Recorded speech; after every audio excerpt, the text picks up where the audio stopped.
Hello and welcome to the Health Channel, all health all the time. I'm Laura DeAngelis coming to you from the Baptist Health South Florida studios in Coral Gables. Well, while we all probably want to live longer, most of us don't want to show any signs that we're aging. And that's what we're talking about today with Dr. Deborah Longwill, a dermatologist with Baptist Health South Florida. And Doctor, we're thrilled to have you with us. I really do think this is a topic that a lot of people are interested in. Yes, thank you so much, Laura, for inviting me on the show.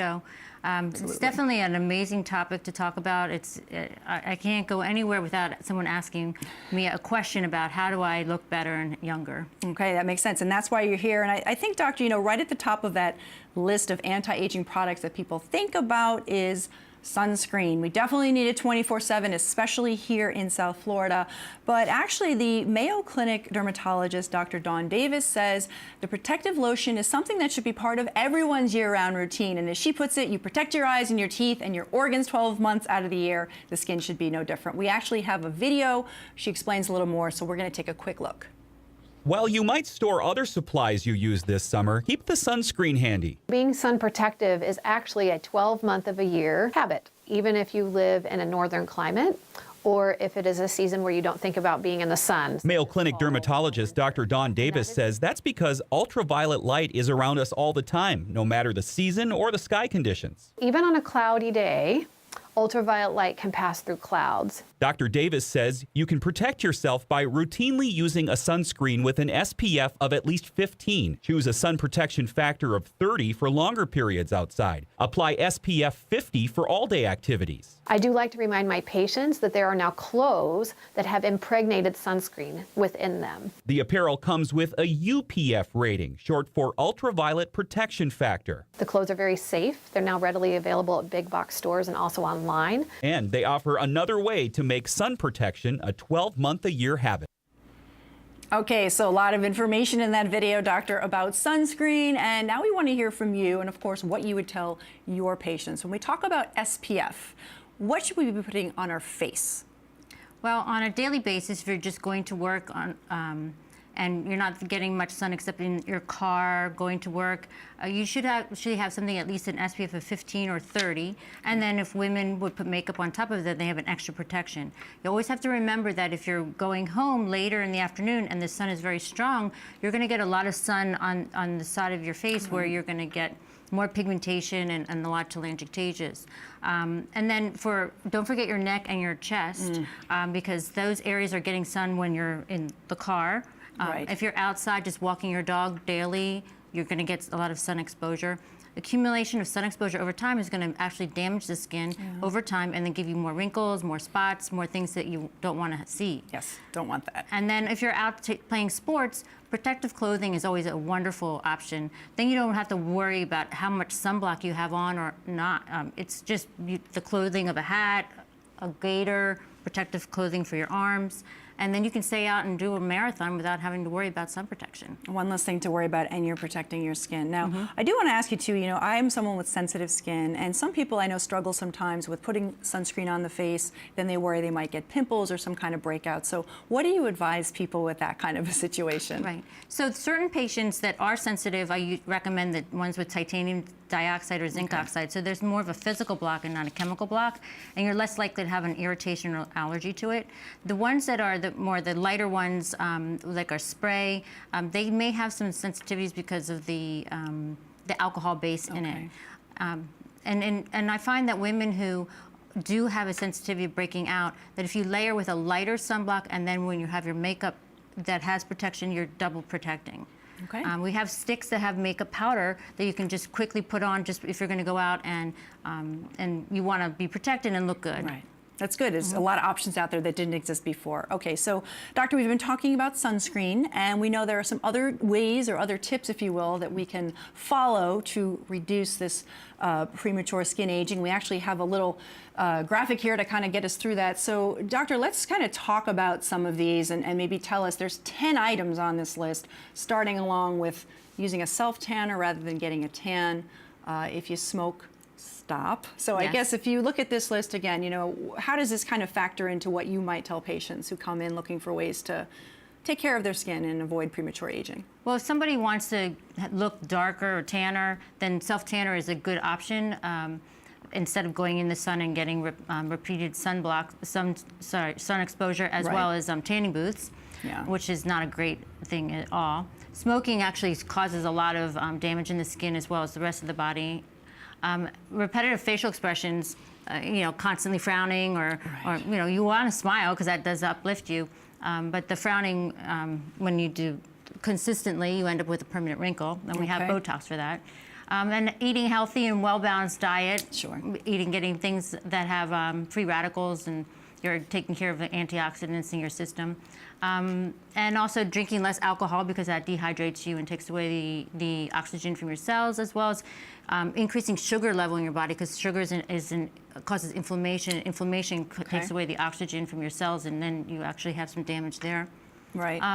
Cleansing your skin gently. You don't want to take care of your skin like it's a bottom of a pot and scrub Right. diligently. You just want to gently scrub. Washing your face twice a day, and after sweating heavily, yes, definitely wash your face to get the bacteria off your skin and the oil and any buildup that's taking place, and then treat it with the sunblock, and then put your makeup on afterwards. Makes good sense. Applying a facial moisturizer every day. Some patients need a moisturizer and some don't. We, in Florida, have a lot of humidity and heat, Yeah. and so sometimes the patients that have oily skin and they put a moisturizer on it, with the heat and humidity, it actually clogs the skin and gives more pimples. Okay. So some patients need the moisturizer and some don't. And then stop using skincare products that sting or burn. Obviously, things like witch hazel or alcohol or any type of acetone type of products, they actually can irritate your skin and cause more damage with your skin. And then you add different products on that to take care of that, and then it causes more pimples and things like that. So. Okay, so a lot of good tips on there, and also one, we're going to talk even further about this a little later, but exercising too is something that we should try to factor into our daily routine, right, to also help the skin. Yes, exercise is wonderful for decreasing stress, inflammation in the system, and then you're getting a healthy glow because you're adding more oxygen to your skin. All right, that's good to know. Now, Doctor, again, all great tips, easy to follow, but I think the million-dollar question might be this, and I'm sure you might hear this sometimes, but is it really possible to reverse aging? Well, there's an interesting question. There's a lot of studies out now on increasing the telomeres, and they're working on a lot of studies with that. I look forward to seeing that.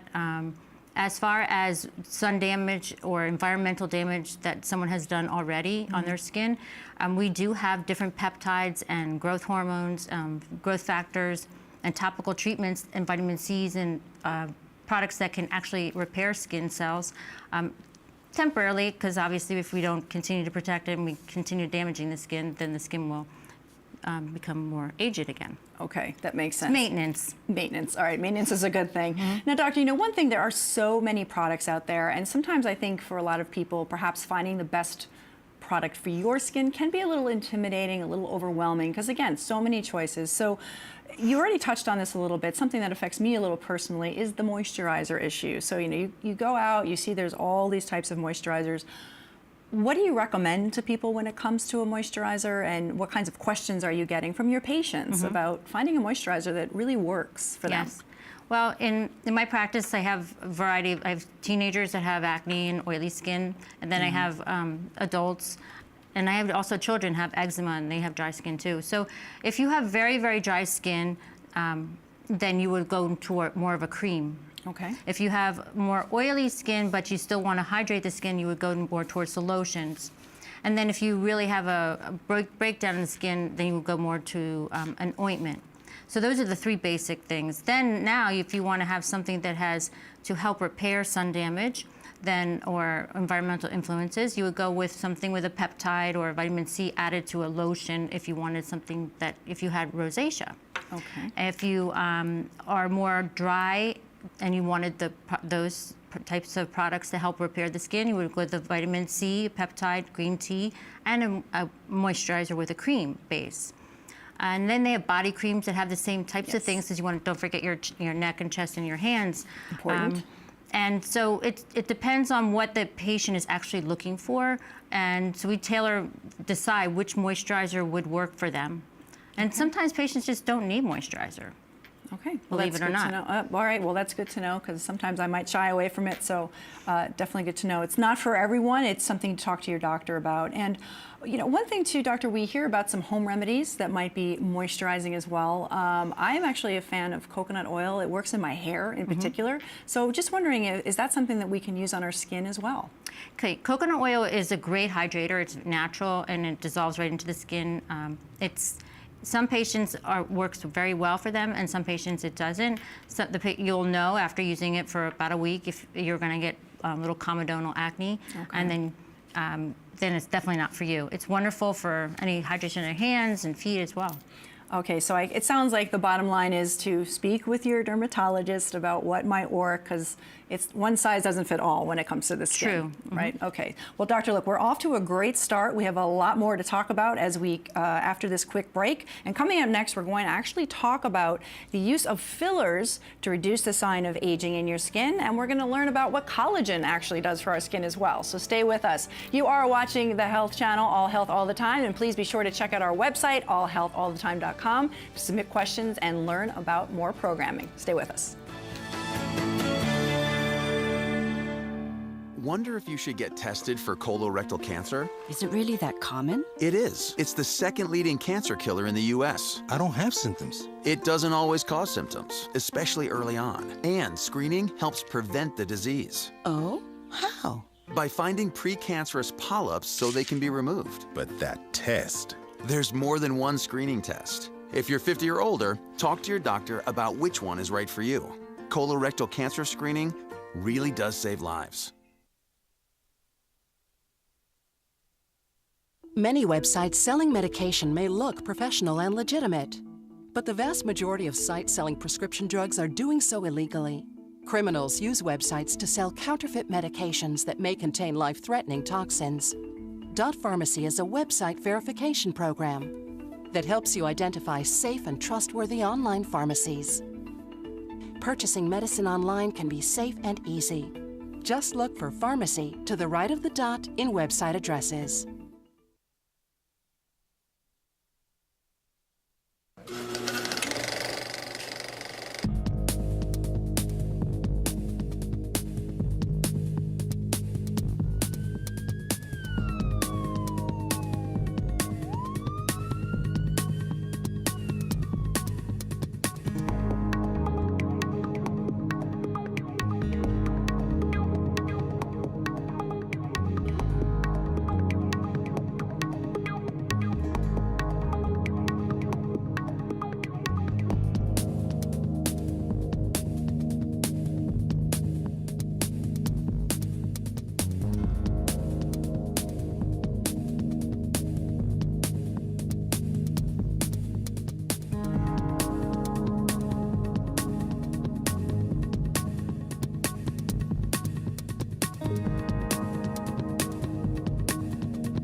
Don't allow your weight to threaten your health or control your future.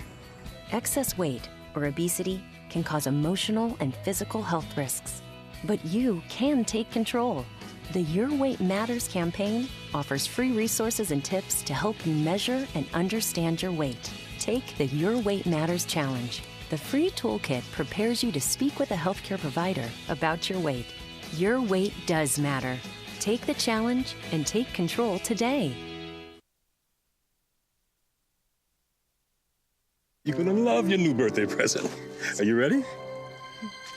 Ta-da! Today, grown-ups will try anything to get kids more active outdoors. Good thing, since active kids have a better chance of building stronger bones and maintaining a healthy body weight. Here's an idea. Let's go. Get out there with them. A message from the American Academy of Orthopedic Surgeons and the Pediatric Orthopedic Society of North America, who remind you, for strong bones, activity runs in the family. It's a teeter-totter. Welcome back to the Health Channel, all health, all the time. I'm Laura DeAngelis. With me today is Dr. Deborah Longwill, a dermatologist with Baptist Health South Florida. And we're going to continue our discussion about ways to slow down skin aging and the use of fillers and collagen in a few minutes. But first, let's see what Dr. Cindy Schaffer, a physician at Baptist Health Primary Care, has to say about some skincare basics. I'm Dr. Cindy Schaffer with Baptist Health Primary Care.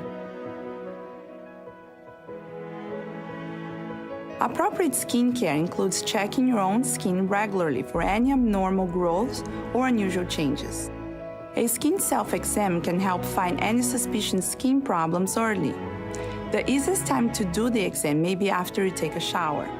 When you are performing the skin self-exam, look out for new skin markings, moles that have changed in size, texture, color, or shape, moles or sores that continue to bleed or won't heal, moles with uneven edges, differences in color, or lack of even sides, and any mole or growth that looks very different from other skin growth. Contact your primary care physician if you notice any abnormal changes in your skin. All right, Dr. Will, again, there was some great advice in there, too, about just skin safety and obviously when a patient might want to call you, right, if they see something abnormal in their skin. Yes, it's true.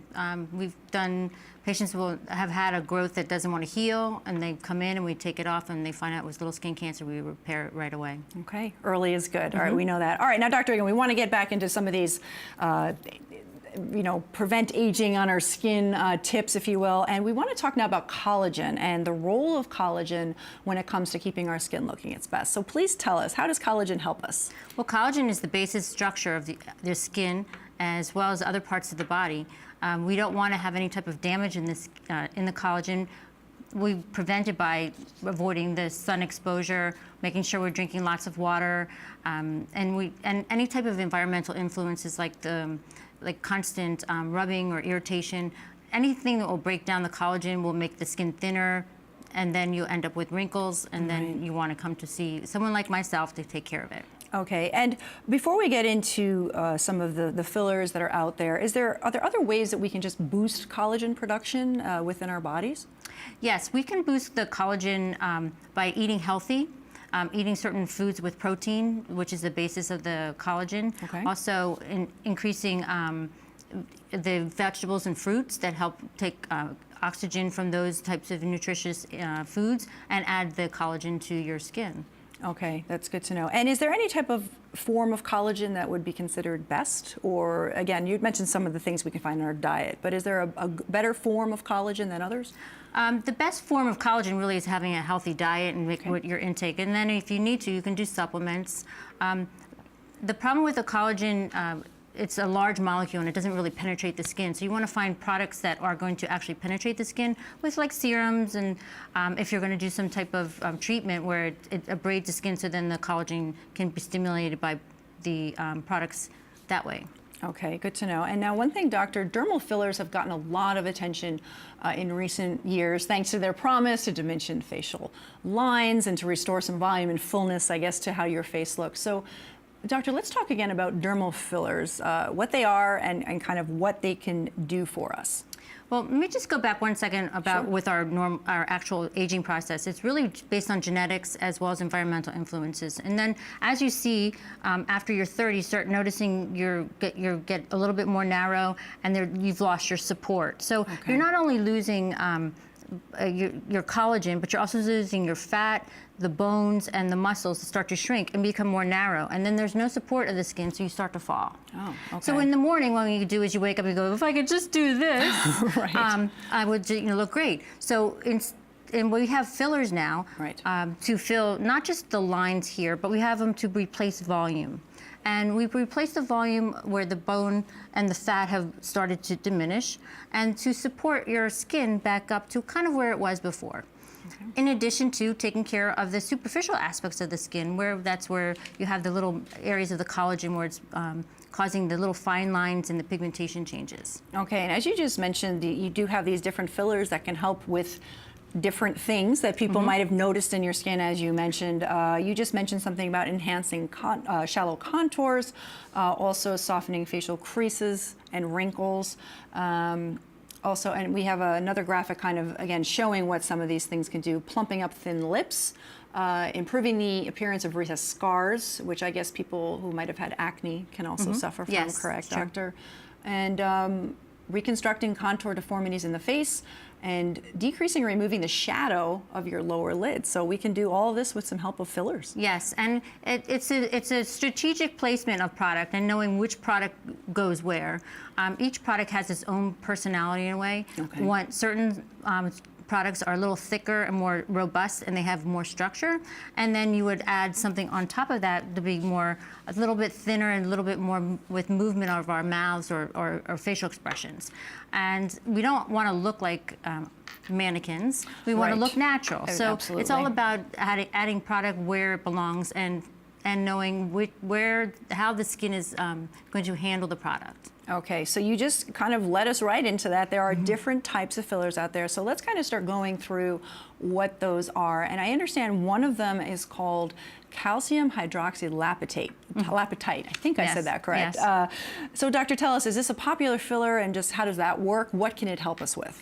Well, Radius, this is what the brand name of it, Okay.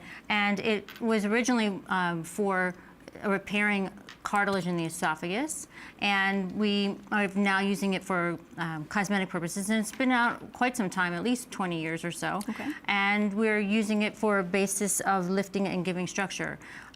It's a wonderful product, very few allergies to it, Great. to none, and it lasts about a year. Okay. We're also using it for replacement of the hand, the atrophy in the hand, and we're finding that it's working very well because we can see the aging in the hands as not only just the face. Unfortunately, yes, that's true. And it's a wonderful product. It helps lift and gives a lot of volume. Okay, like you said, been around for a long time. All right, so let's talk about a different one now. And again, these names, I apologize if I'm saying them wrong, doctor, but hyaluronic acid. Let's talk about the popularity of this as a filler, and again, its function. So hyaluronic acid, or HAs as everyone discusses about it, Okay. there are a variety of them. There's the Perlane and the Restylane. There's different types of Restylane. There's Define and Refine.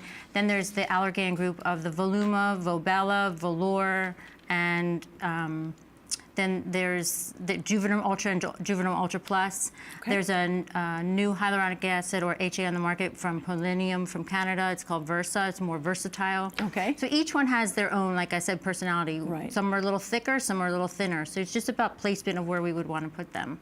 And they work wonderful. They're nice and supple, and they look very nice and smooth when you place them in the skin. Okay, and there's a lot of them out there, obviously. All right, moving on, we have another one. Now, this is a really difficult name. Polyalkylamide. Yes, this one's actually a type of silicone. Okay. It's called Aquamid, and it's in Europe. It's not FDA cleared yet here in the United States, as I know of. And it is more of a permanent filler. The other ones that we talked about are the HAs and the polylactic acid. They're not. The Radius is not. And this is more for someone who has like an indented scar, or someone who has a deep atrophy, and they would use this type of product for that. Okay, and then last but certainly not least, doctor, I know there's something called polylactic acid. I'm wondering how that works, and I know we also have a digital image, if you just kind of wanted to show us where this might even be used on the face. Okay, so the polylactic acid, or Sculptra, is a biostimulator. It's not a filler. And we would go ahead and replace volume where someone would have lost volume, to pop this back up and to hide the under eye circles, to give volume and support over here in the posterior jaw, to pick up this jawling that everyone hates. All right. And also to help by giving a little bit of support here in the cheek area, which would help that frown make a smile. Okay. Good to know. And this product is more of a biostimulator. So you're putting product in there, adding it in, 6 weeks later we do it again. And it's about 4 sessions. Okay. And we get a nice fill, and it takes about 2 to 5 years for it to metabolize. Oh, okay. Now again, all these fillers, you just talked about time. I'm wondering, is it again kind of a different time frame for how long they actually last? Yes, so each product, I would say that they last on average between 6 months to 9 months, almost to a year. And someone who wants to continue maintenance, they're usually having product put in every, like twice a year. I figure like the holiday time and then summertime. And there's something we didn't talk about with harmony and synergy with the products is Botox, or some type of botulinum toxin, which stops the actual dynamic movement of the muscle. So then you can take care of the lines that we create here in the glabella. So if we take away that, then we get a nice lifting with the Botox, and then we do a little filling, and we work everything harmoniously together. Yeah, again, it's like whole synergy going on, Exactly. basically. And you know, doctor, I understand we actually have some before and after pictures about what people look like when they've started these treatments. So here is one, and we see what one of the patients looked like before and after. Yes. Can you kind of describe? I mean, to me, she looks great. Thank you. So the patient can on her before picture on the left, and then far to the right is her after. The middle one is just immediately after filling, and you can see how the body does integrate the product after it's put in several weeks later. Sure. And there has some smoothness. I strategically placed the product for this young lady in different areas to give a nice lift. Yeah. So she had that frown area on her right side, and it's really was kind of upsetting her, and so we did our best to pick it up. And she came back a year later, and we tweaked it a little bit more, and here she is. Yeah, she's looking great. Okay, now we have another picture of another patient that you helped improve how she was feeling about her appearance. So again, we have that jaw. Everyone hates that jaw and that saggy part of the smile. We go ahead and we have to place the product. That's only with 1 define, which is 1 cc of product that we placed different places. And she's not completely flat and where she's lifted completely around her mouth, but she's definitely improved with 1 syringe on the second picture. And then the third picture, we have added another one, and she was picked up with the Restylane. All right. Now this one here, we also did HAs, and we did a nice lift on her. She was kind of falling down, as we talked about, where you lose the volume on the sides, and we just want to pop it up and give more of a natural look. Yeah, you can tell there, and definitely seeing a pop, as you said, and an extra glow also too in her skin. Yes, it brings the oxygen to the skin when you add the products. That's really great, and I imagine these patients all come to you, and here's another one. We have another picture of a before and after, also a significant difference here. Yes, she's exercised young woman, and she lost some volume, and we replaced her volume, and we gave her some lips and her cheeks, and she's all ready to go. All right, fantastic. Well, it's great to see the actual results of the things we're talking about. So, doctor, thanks for sharing those pictures with us. And again, we're off to a great start here. We've learned a lot about basic skincare. We're talking about fillers, and we're going to have a lot more coming up, so don't go away. When we come back after the break, we're going to learn about thread lifting, so be sure to stay with us. And remember, you can always visit our website, allhealthallthetime.com, and that's where you can submit questions for all the experts at Baptist Health and find out more about the Health Channel on South Florida PBS. We'll be right back. Worried about keeping your brain sharp as you age? Studies show that these 4 steps may help. Stay physically active. Strive for 2.5 hours of moderate exercise weekly. Reduce vascular risk factors like high blood pressure and cholesterol with good diet, adequate sleep, and medication when necessary. Talk to your doctor about diseases and drugs that may impair brain function, and keep your brain lively with social and intellectual pursuits. For more information, visit dana.org.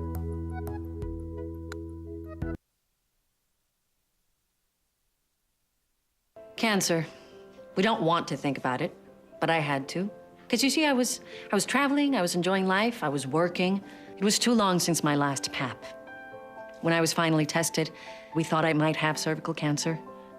After worrying, no cancer. I was lucky. Women, please get a Pap test to check for cervical cancer and get the inside knowledge about gynecologic cancers for you and the people who care about you.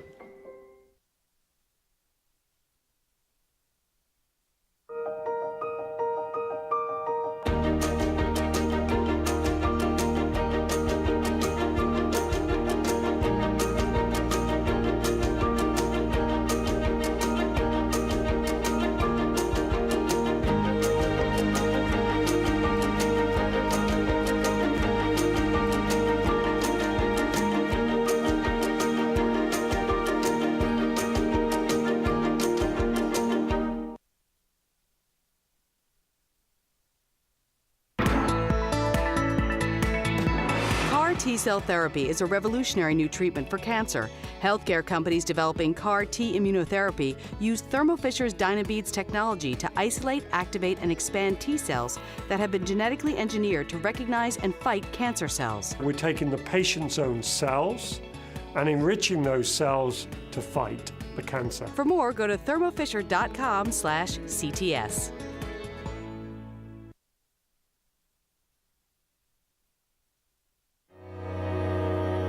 C stands for cutting-edge research,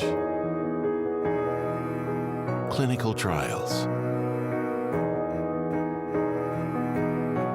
and collaboration. Creating breakthrough treatments as Florida's only member of the Memorial Sloan Kettering Cancer Alliance. At Miami Cancer Institute, C also stands for Cure. World-class cancer care right here at home. Learn more at miamicancerinstitute.com.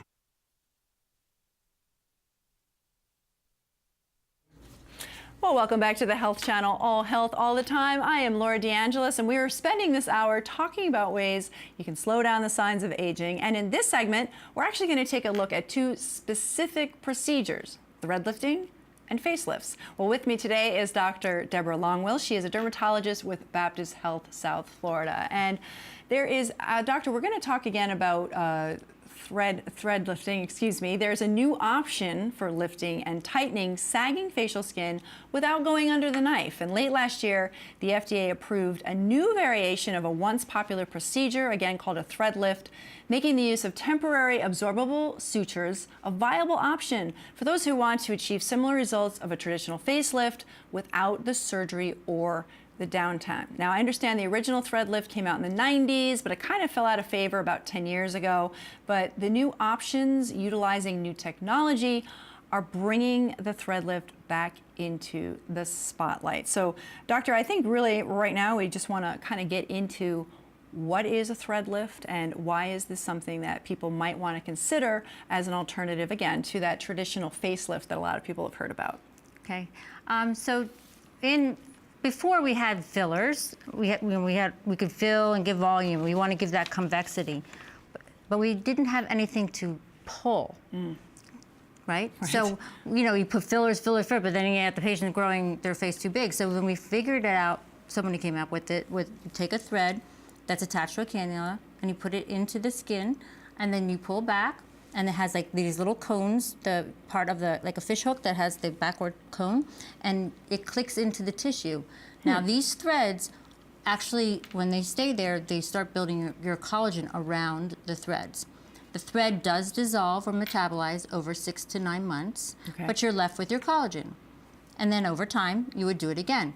But the thing is, with the threads in my practice, which is wonderful, is I'm able to use the lifting with the thread as well as the filling or the volume with the products. So I'd start with the filler, get the volume, and then do the threads. Down in the neck area, where we really don't put filler, you have that lifting, and it just pulls it right up. And it doesn't take very long. There is some downtime because we are opening the area with little needle, and we have to send it's a blunt cannula. It doesn't have a sharp point to it. The thread is attached to it and goes through, come out, clicks in, and then depending, we have to set the patient up. We put another one in over there, another one over here, and then we end up getting a nice lift. Patients could come back 2 weeks later, and we could do another or 2 or 3 if they need it. Which is wonderful because it doesn't interfere with their downtime with work or if they have an event or something like that.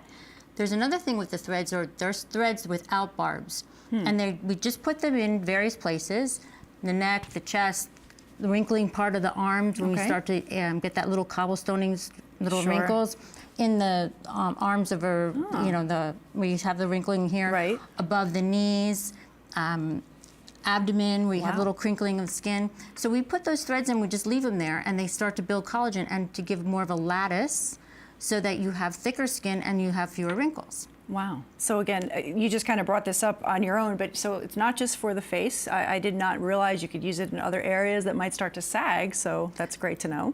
So their threads are a little thicker in size, and you can put them to lift a butt. You can put it into the breast area, depending on what the patient's needs are.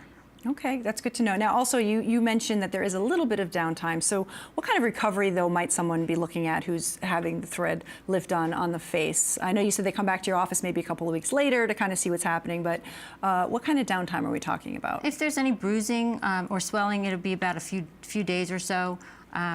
It's not much more than if you had filler in the face, and it's not in place of a facelift. If a patient comes in and I ask them, I say, well, what is it that you're looking for? And I'm listening to them, and I realize that, you know what, thread lift and fillers are just not going to work for what their expectations are. So we say, you know what, have you thought about a facelift? So a facelift is where you're going to take care of something for a longer period of time than with maintenance, like what you would do in my office, which is we have less downtime, but there is various treatments that have to take place over the year. Okay. One thing, too, before we get into facelifts, which you just kind of brought us up into, I'm just wondering about, is there an ideal age for people to have a thread lift? Or, again, does it kind of just vary on what a person is looking for and what they're hoping to gain? Right. Well, so the patient, since it's temporary, and depending on what the patient's expectations are and what they really want, sometimes we need to pull, and sometimes we need to give convexity or volume. So it depends. Obviously, I have not done anybody in their 20s. More so for women or men who need to tighten their neck or they want more of a jawline. Okay. So it's kind of controversial. I guess it's subjective in how young somebody would do that, but it is temporary. It's and it does initiate collagen. Okay, but one thing you just mentioned, doctor, and I think so important for our viewers to understand is, as you said, you listen to your patients, you try to understand what they're trying to gain and what their expectations are. So I guess, again, just talk about the importance of that. You know, you're talking to these patients to figure out what exactly they're looking for, and you try to help them also manage their expectations, I imagine, too. Yes, and try to fit it in with their lifestyle. So if they're a mom with kids that are going to lots of different events, and they don't have time for downtime, then we go ahead and we work that way. If it's somebody who is now retired and they want to look great for their grandson's or daughter's wedding in the next several years, then we can go act and take care of it a different way. And it depends on what their other parts of their body, if they're interested in doing their arms or chests, and if they're going through hormonal changes, or if they're a marathon runner. We have to take all of those things into account. Okay, that makes sense. Lifestyle, like you said. All right, so let us now switch over to, as you mentioned, facelifts, which can be another option for certain people. Now, this is a surgical procedure, correct? Yes. Okay, so let's again just talk about a facelift, how it's different from the thread lift, and again, what kind of recovery somebody might be looking at for that. So a facelift, you're under some type of general anesthesia. They're actually, I don't do facelifts, but the plastic surgeon, they will go ahead and cut the skin. And it's not just tacking up the skin. I can show on this little Oh, great, yes. We have a biodigital. You can kind of help us understand, there we go, what's going on with the face. So obviously there was skin on top of the muscle here. So they wouldn't just tack the skin and stitch the skin. They're going to take these muscles and pull them and stitch them so that there's support in the deep structures. So then, and pull and give volume also if they might do some fat transfer from another part, take fat from somewhere else and put it in the face to give the convexity and the more youthfulness look. Whereas the thread lift, let me go back to the facelift for 1 second. There is downtime because there's a 2 to 4 week time where they've actually cut and sutured all of this area. And obviously on both sides, to lift it to give it back to where it naturally was when they were younger. Where the thread lift is just temporary, where you have like a little incision with a needle that's as tiny as a needle. It comes through, and then back, and then the needle's taken out, and the thread is left behind right here, and let's say over here, and one this way to give a lift that way, and you're out the door in 20, 30 minutes.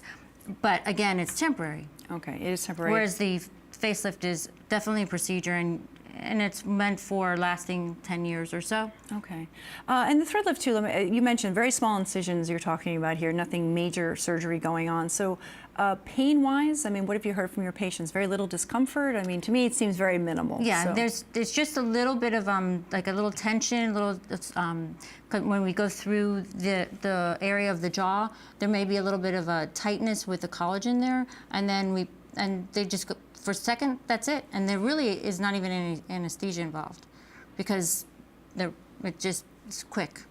Okay, that makes sense. And then again, as you mentioned, facelift would be done by a plastic surgeon, but you know, as far as getting ready for something like that, I would imagine, you know, mentally you have to kind of prepare to undergo any kind of a surgery, and a facelift would be the same thing, right? Yes. So for the facelifts, you know, it is a procedure, it's a surgery, and you want to you have to prepare. The doctor would let you know what medications you shouldn't be on prior to, and you know, you're under anesthesia and you're cutting, and there's blood vessels involved and things like that, nerves. So there's always risks involved with the surgery, and so you would have to get your things in order. Also think, you know, you can't be at work for 2 weeks. Someone is going to have to take care of you. You know, there's lots of things you have to do with a facelift. When you're ready for it, patients look beautiful. Okay, that's good to know. But again, as you mentioned, there's a lot of alternatives that you can help your patients with before even going that route, depending on lifestyle. It sounds to me like lifestyle is just kind of a big factor here, determining what's really going to work for someone and what they can manage before and after the actual treatment. It's true. It's all about biding time until maybe you don't need to have a facelift. Maybe you can just continue doing fillers along with the threads, and then bide into the 70s, 80s. 90s, and continue doing little bits for maintenance. Or you can, if you don't want to keep doing the maintenance, you do the facelift, and then most patients after the facelift, they still have to take care of little bits of filler and Botox and the threads as well. All right, all makes good sense. Well, Doctor, again, a lot of options out there that obviously didn't exist a long time ago, so thank you for starting to iron them out for us. We still have more ahead, so we're not going to let you go away. We want people to stay tuned, because coming up next, we're going to talk about how nutrition and exercise play a crucial role in promoting healthy skin. Something you're eating or drinking, or something you're not eating or drinking, could be the culprit for premature aging. So you have to stay tuned to find out what we're talking about. And please be sure to visit the website allhealthallthetime.com. Submit your questions and find out more about the Health Channel on South Florida PBS. We'll be right back.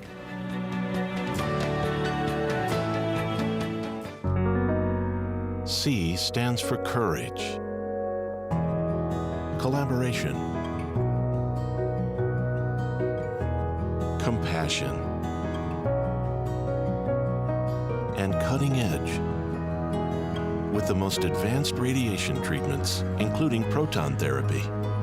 At Miami Cancer Institute, C also stands for CURE, world-class cancer care right here at home. Learn more at miamicancerinstitute.com. Every year, millions of Americans are exposed to a contagious virus. What is this virus? It's stigma. Stigma promotes an environment of shame, fear, and silence, which prevents millions of people from seeking help. But there's good news. The National Alliance on Mental Illness believes stigma towards mental illness is 100% curable. So do yourself and everyone a favor. Go to curestigma.org and get tested for stigma.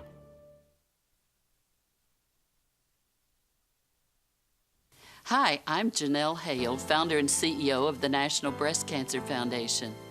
No one should face breast cancer alone. When I was diagnosed 36 years ago, there was no internet, and I had to make a decision with little information. Early detection saved my life. It could save yours too. To learn what every woman needs to know about breast cancer, visit nbcf.org/hope. At Miami Cardiac and Vascular Institute, we're celebrating our 30th anniversary. 30 years of pioneering minimally invasive techniques. 30 years of hard work and dedication by our top-tier leadership and world-renowned physicians and clinical staff. Creating a world-class comprehensive heart and vascular care center unlike any other. Committed to our guiding principles of outstanding quality care, continuous innovation, and a drive to save lives. 3 decades of excellence are the foundation for our exciting new expansion. A state-of-the-art facility, a first-in-the-world environment, with the latest technology. Recognized as one of America's best hospitals. We're proud of our history and committed to providing the best care today and in the future. We are innovators. We are leaders. We are Miami Cardiac and Vascular Institute at Baptist Health, South Florida. Welcome back to the Health Channel, all health, all the time. I'm Laura DeAngelis. And with me today is Dr. Deborah Longwill, a dermatologist with Baptist Health, South Florida. Well, it is hardly news that exercise is great for your heart, your lungs, and even your mental outlook. Now, here's another reason to get moving. Regular exercise is one of the keys to healthy skin. We tend to focus on the cardiovascular benefits of physical activity, and those are important. But anything that promotes healthy circulation also helps keep your skin healthy. And if you have dermatological conditions, maybe acne or rosacea, psoriasis, maybe you need to take some special care to keep your skin protected while exercising. But you should not let skin problems prevent you from being active. And that's why we have Dr. Longwill here, because she's going to help us with that. So, doctor, again, exercise is so important to help us keep looking our best, correct? Yes, yes. Exercise is wonderful, the mental as well as the physical, completely. I talk to my patients all the time. If they don't have to be marathon runners, they don't have to be doing the major heavy exercise, just go out and walk or do Pilates or yoga. All of that brings oxygen to your skin, and then we know what oxygen does to tissue. We're trying to add things to add more oxygen to our skin, like to get rid of all the free radicals. Yeah. The exercise increases your circulation, gets your lymphs going, and cleans your body out. Yeah, it's a kind of a way, like you said, detoxify, sweat out the bad stuff. I mean, is the way I like to look at it. And you just mentioned a lot of different types of exercises. So it sounds like, is there one exercise better than another, or is it really just the idea, get out and get moving? Like you said, go for a walk, do something physical. I think that more doing a variety of different things, walk, yoga, mix it up, Pilates, weight training, strength training, and obviously combine that with a good diet with as low in sugar, which is and healthy foods. Okay, absolutely. And also, as far as frequency of working out, in order to maybe kind of start noticing some benefits to the skin. I mean, we have the guidelines from the American Heart Association and that, but as far as your skin goes, what would you recommend to people about being active to start seeing a healthy glow in your skin?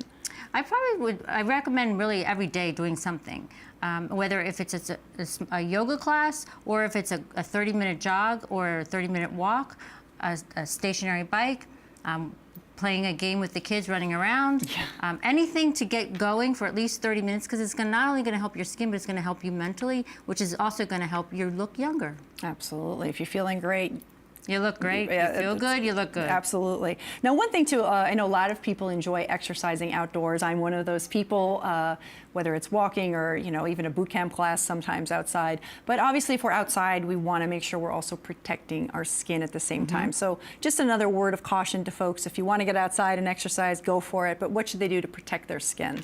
So if you're out biking for long periods of time, or if you're out jogging for long periods of time, and you're kind of wiping the sweat off because it's very hot here, probably want to reapply or even wear the protective clothing. And then if you have a buff or long sleeves, but the clothing is very light, so it feels like it's just like a second skin. And then afterwards, make sure you cleanse, because you want to get off any sweat or oils that have been accumulated during that time of exercise. Sure, that makes good sense. And we also hear a lot about stress and anxiety are just bad for so many different kinds of health conditions. So let's talk to you about what can stress and anxiety do to our skin, and why should we maybe consider exercise again for a way to get rid of some of that to keep our skin looking good. So when you're stressed, or if you've eaten a lot of food that's stressful on your body, like things with lots of sugar, or other foods that might be stress on your system, heavy in fats, fried foods, things like that, your body goes into like a strike mode, and it sends out a lot of cortisol, and then you can start breaking out onto your hormonal areas or stress areas around the jaw or the chin, on the upper back. So anything that can cause stress or inflammation. So anything you want to do to decrease that: meditate, yoga, exercise, deep breathing, and eating healthy. Okay, so again, you just brought that up, kind of exercise, eating healthy go hand in hand. So we hear a lot about the importance of good nutrition as part of an overall healthy lifestyle. And an unhealthy diet can damage your metabolism, cause weight gain, and of course affect your organs like your heart and your liver. But what you eat also affects the health of another organ, and that is your skin. And it seems every day we're learning more about how your diet affects the body. It's becoming clear that what you eat can really affect the appearance of your skin. So again, doctor, like we just said, exercise, healthy eating, they do kind of seem to go hand in hand, but what do you tell your patients about the importance of that healthy diet and getting the right food in your body? Well, skin is the largest organ on the body. So whatever you're putting in your system is going to affect your skin. So patients will say they drink diet soda, or they have salads with a diet soda, they have cake with a diet soda. Right. And they want to know why they're breaking out. So the foods that you put in your system will affect your skin, not only your face, but also your back. The other thing is, if you take away all oils of your system, even people want to go like strict, that can affect your hair and make it more brittle. Your skin can be more dry. So you want to make sure that you're continuing adding omega-3 fatty acids and having olive oil, eating nuts or almonds, walnuts, things like of that respect to help increase the right type of oil for your skin to stay hydrated. And going back to the hydration, drink lots of water. If you don't drink water, everything shrinks and shrivels up. Okay, good to know. I know we mentioned the hydration, and you just mentioned a couple of foods with those healthy fats, if you will, the almonds, certain kinds of fish. What other foods would you also tell people to be eating to promote that healthy skin? I know earlier you talked about protein is very important. So what are some kind of great foods to keep in mind if you want to keep the skin looking great? So certain fruits and vegetables that have more antioxidants in them, broccoli, kale, kiwi, tomatoes, things that have vitamin C like lemons or oranges, citrus things, as long as they're not causing any irritation in the stomach. Okay, yeah. And then anything that's raw, think of the raw vegetables like carrots and celery and cucumbers, that will add the antioxidants to your system. Okay, we hear a lot about having like a rainbow of fruits and vegetables for a lot of good health. It sounds like it works for the skin as well, right? Yes, it so does. look for the rainbow. It's always a healthy way to look at it. Doctor, also going back to hydration for a second, is there a certain amount of hydration that we should be looking to, ingest every day? So many glasses of water. I know that's kind of, you hear a little bit different numbers on that, but what would you recommend as far as getting the proper amount of hydration for a patient? So if you're thirsty, you've gone too far. You haven't drank enough, that's for sure. At least have a basis of 8 little bottles of water a day. And if you've exercised in the morning, you're already behind the 8 ball. Right. And so you have to make sure you catch up. So at least maybe 3 or 4 after exercise, and then continue throughout the day. If you should try to do at least 8 bottles. I kind of have them in my stand by my office, and if I don't get through all 8 in a certain period of time, I drink. You start chugging. Okay, all right. Yeah. Well, that's good to prepare ahead of time. Now, again, these are great goals to have, and we all do our best, I think, to maybe try to get the water in, and also on the diet front. But maybe sometimes we fall a little short. So I'm also curious about vitamins, if we're not getting the food, but maybe in a supplement. But what vitamins can help us with skin repair as well? Well, there's selenium, there's vitamin C, there's zinc. There are different vitamins, but if you don't drink enough water with the vitamins, then your body will not be able to absorb it, and you'll also feel more tired. So you could take as many vitamins as you want and not drink the water, or take vitamins and not eat any food, then you're just really not helping yourself. So it's really a combination of everything. Okay, so putting it all in balance. Now, all right, Dr. Longwill, we're gonna have a little bit of fun now. I hope, anyway, you'll consider it fun. So I wanna offer a few suggestions. People may have heard about ways to have great looking skin, but you're gonna tell us if it's fact or fiction or kind of somewhere in between. I'll try. Sound like fun? Yeah. All right, so let's go. All right, so first one is skip the straw if you want to avoid fine lines around your mouth. I'd say it's fact. It is a fact. Okay.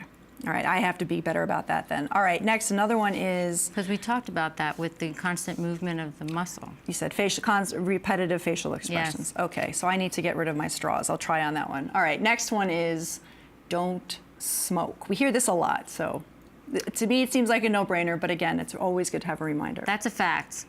The smoking cigarettes, you take all those chemicals that you smoke in a cigarette and put it in a glass of water. I don't think most people would drink that glass of water because of all the poison. But all of those chemicals in the cigarette actually take away the oxygen and your skin starts to die.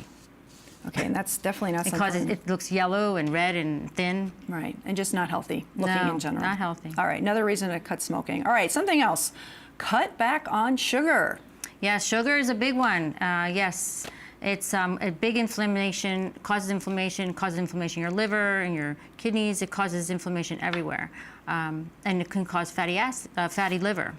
Okay. And so you can just imagine the increased amount of sugar will actually cause someone to break out and make their skin will look worse. Okay, so cut back on the sugar. Now for all of our savory side friends out there, how about scaling back on salt? Salt.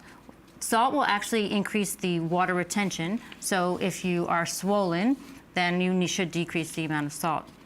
If you want to look more plump, then you can add more salt. Okay, here's something I'm curious about too. Egg whites. Some people use them for their face. Good, bad? Egg whites are not going to hurt you. There's lots of recipes. I'm sure people have looked them up online. But you can put them on as a mask, and it gives a temporary tightening of the skin. Okay, very cool. And one last tip, doctor, if you wanted to tell anyone one simple tip about healthy skincare, what would it be? Is it sunscreen? Is it water? Is it talk to your dermatologist? What would you say? Probably all three. Okay. How's that? All right, I love that. So we end there with some positive news and ways to speak with your dermatologist about putting our best face forward, no matter what our age is, and obviously lots of options out there. So Dr. Longwill, we thank you so much for coming in today and telling us about ways to take better care of ourselves and look great, no matter what our age is. Thank you so much for joining us today. Thank you so much. Absolutely, and we thank you for watching. That's all the time we have for today, but please be sure to join us next time on the Health Channel, All Health All the Time, and be sure to check out the website, allhealthallthetime.com, for questions and learn more. I'm Laura DeAngelis. I'll see you next time.